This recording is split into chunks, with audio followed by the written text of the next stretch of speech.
Malgré la chaleur, vous êtes là. Et vous êtes bien là pour défendre la paix. Car nous sommes ici pour la plus importante des causes. Est-ce que nous allons vivre en guerre? Est-ce que nous allons vivre dans la peur, dans la terreur, dans l'angoisse, dans le stress? Ou est-ce que nous pourrons vivre heureux et en paix? Évidemment, nous faisons de manière obstinée le second choix depuis des semaines, des mois et des années de combat.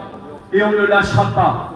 Et oui, c'est grâce aux militants, c'est grâce aux organisateurs, c'est grâce aux bénévoles qui, tout à l'heure, sous le soleil de plomb, étaient là pour faire ce qu'ils doivent faire et le seront jusqu'au soir, que nous pouvons nous réunir et défendre la paix et défendre la France libre.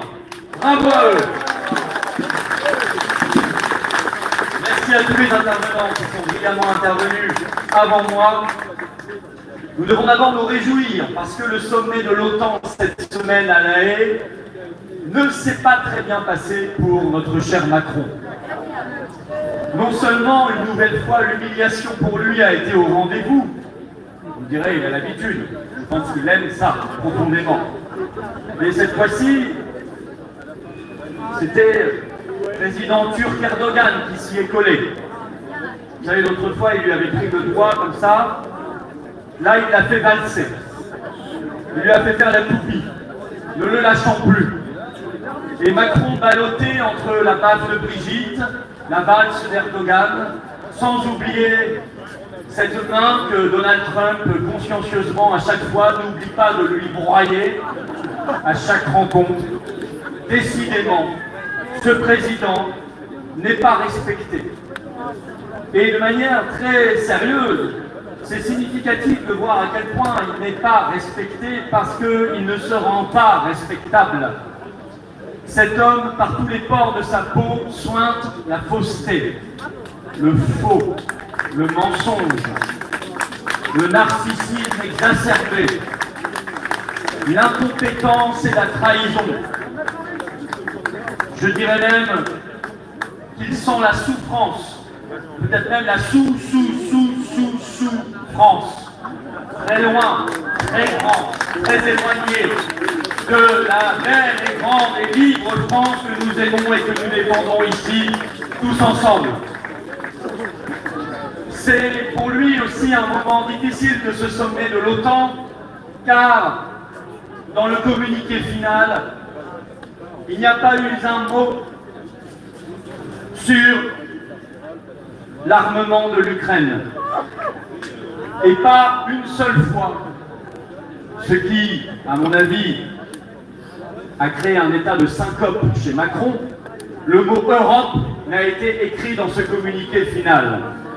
Imaginez comme ça a dû être dur pour lui, qui rêve, qui pense, qui mange, qui boit, qui dîne, qui dort, Europe, Europe, Europe, et qui jamais d'ailleurs ne prononce le mot France.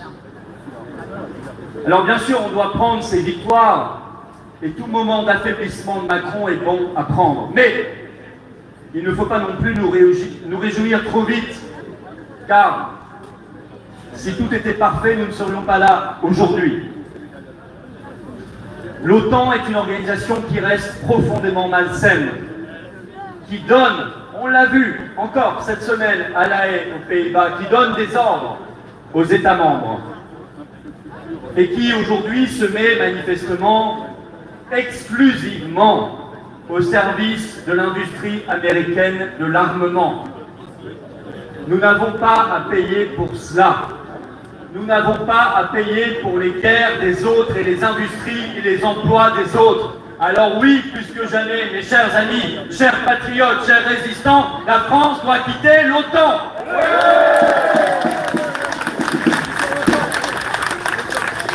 Et sur la question grave de l'Ukraine, Macron n'a pas renoncé à ses folies. Alors personnellement, je n'ai pas encore reçu mon kit de survie. Celui qui nous était promis par le pouvoir avant l'été, je cite. L'été est arrivé et point de manuel ou de kit de survie pour l'instant dans les boîtes aux lettres. Mais s'il leur prenait l'idée quand même de l'envoyer, nous saurions quoi en faire c'est-à-dire organiser la plus grande opération de retour à l'employeur de l'histoire de France.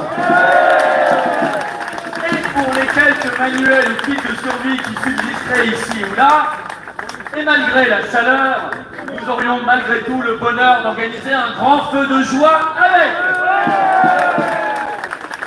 Oui, mes chers amis, stop aux milliards, aux armes et évidemment aux soldats qui seraient envoyés demain en Ukraine.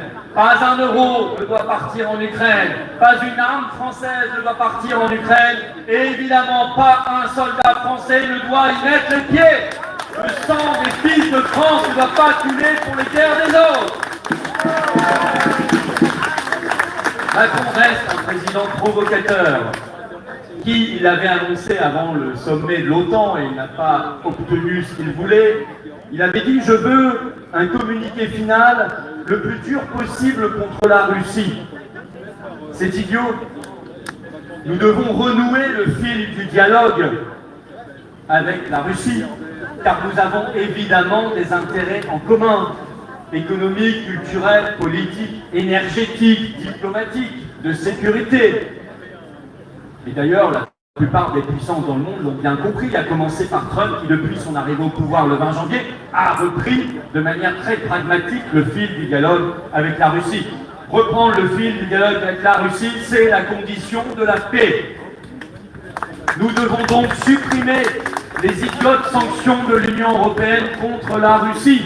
Au contraire, hier, Ursula a annoncé un 18e paquet de sanctions. Vous me direz, les 17 premiers ont tellement bien marché qu'il fallait bien un 18e. C'est Einstein qui disait, la définition de la folie, c'est refaire toujours la même chose en pensant que ça ne va pas avoir les mêmes conséquences. Là, on peut appliquer strictement cette définition de la folie à l'oligarchie bruxelloise qui, sanction après sanction, nous fait croire que ça apportera la paix. Évidemment, ça n'apporte pas la paix, mais ça n'est pas l'objectif, puisque leur but est d'entretenir la guerre, on l'a bien compris. Et surtout, malgré tout ce qu'a pu dire en son temps Bruno Le Maire, qui devait mettre l'économie russe à genoux, malgré ce qu'a redit hier Jean-Noël Barrot, qui croit voir des signes d'essoufflement chez Poutine, alors que moi je croyais qu'il était mort déjà de 36 cancers différents. Eh bien non, ces sanctions n'ont qu'un seul impact réel, elles nous affaiblissent nous. C'est nous, c'est notre économie qui est mise à genoux. C'est nous qui sommes menacés d'être mis sous tutelle du FMI. Et c'est à cause de cette bande d'incapables, de traîtres au pouvoir que nous en sommes là aujourd'hui. Alors moi je le dis, non seulement Bayrou, bien sûr, dehors, motion de censure, mardi, et évidemment il faut la voter, et honte au RN qui refuse de voter cette motion de censure. Évidemment qu'il faudrait aller vers la destitution selon l'article 68 de la Constitution d'Emmanuel Macron parce qu'il a trahi et retrahi la France. Et évidemment qu'il faut aller vers la sortie de la France de l'Union européenne.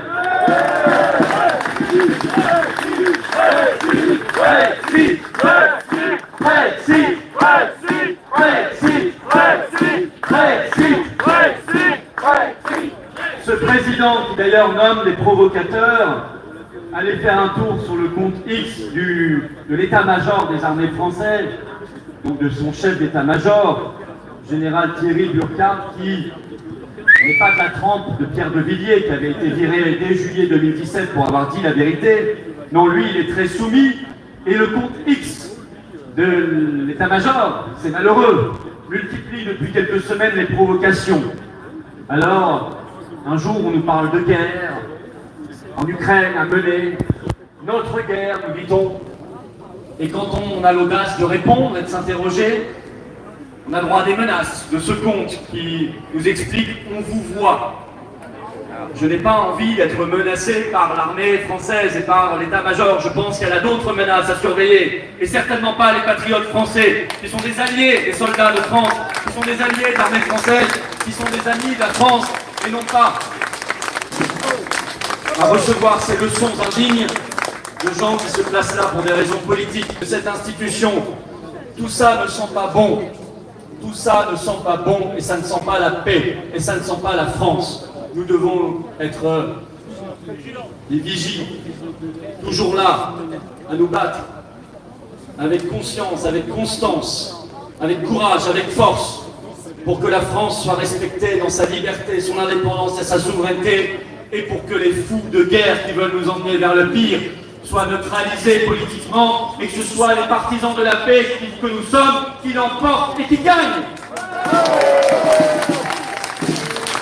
En parallèle au Moyen-Orient, nous avons vu le retour des fameuses guerres préventives, qui sont des guerres illégales par définition, toujours fondées sur des mensonges. On se souvient tous évidemment de Colin Powell et sa petite fiole à l'ONU pour justifier cette guerre d'Irak. Et cette fois, c'est à nouveau, comme c'est régulièrement le cas depuis 30 ans, l'Iran qui est à 2 semaines de la bombe atomique. Nous n'avons rien à faire dans ces guerres. La France n'a rien à faire, ni politiquement, ni financièrement, ni militairement dans ces guerres de l'oligarchie qui ne sont pas les nôtres. Nous n'avons pas à participer à cette escalade. Nous devons au contraire tout faire pour apporter la paix partout dans le monde. Évidemment, je n'ai pas de sympathie particulière pour le régime iranien, mais je ne confonds pas avec les peuples, le peuple iranien est l'héritier du grand peuple perse, et je respecte, moi, la liberté, l'indépendance et la souveraineté de tous les peuples du monde. Et je pense que la démocratie n'est jamais au bout des missiles de l'OTAN et de l'oligarchie. Jamais. On l'a vu en Irak par 2 fois, on l'a vu en Syrie, on l'a vu en Afghanistan, on l'a vu en Libye, on l'a vu en ex-Yougoslavie. Les guerres de l'oligarchie, les guerres illégales, ça suffit.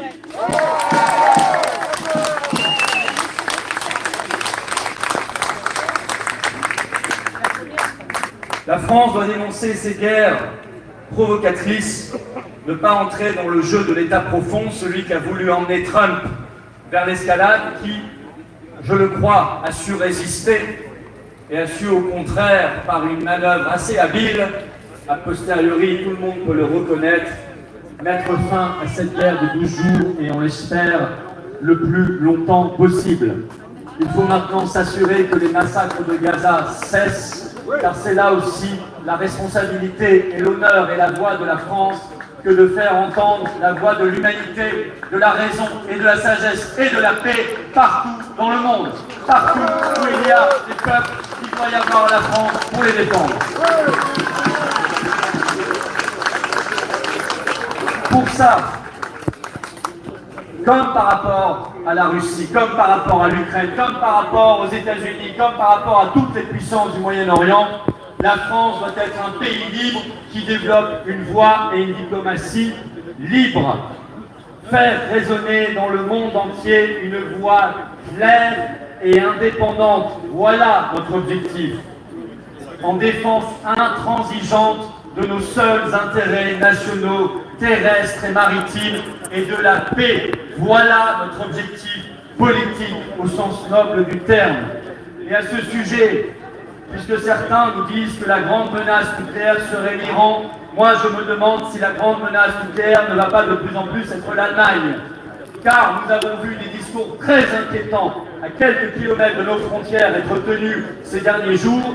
Hier, au Bundestag, le chef du groupe parlementaire de la CDU a déclaré que l'Allemagne devait avoir sa propre bombe nucléaire. Ça n'est pas l'intérêt de la France que de laisser faire ça. Ça n'est pas l'intérêt de la France que de propager sa bombe nucléaire et de la donner à l'Union européenne et donc indirectement à l'Allemagne. Nous n'avons pas intérêt à cela pour l'équilibre du continent et pour la paix du monde. Nous devons nous retirer de ce couple malsain qui n'est pas un couple amical, mais de plus en plus un couple maître et stable qu'on appelle le couple franco-allemand. Arrêtons cette naïveté, arrêtons cette soumission, arrêtons cette trahison. Non, nous ne sommes pas dans un couple franco-allemand. Cette expression n'existe qu'en France, elle n'existe pas en Allemagne. Nous devons être un pays et un peuple libre et donc sortir de l'Union européenne par le Brexit.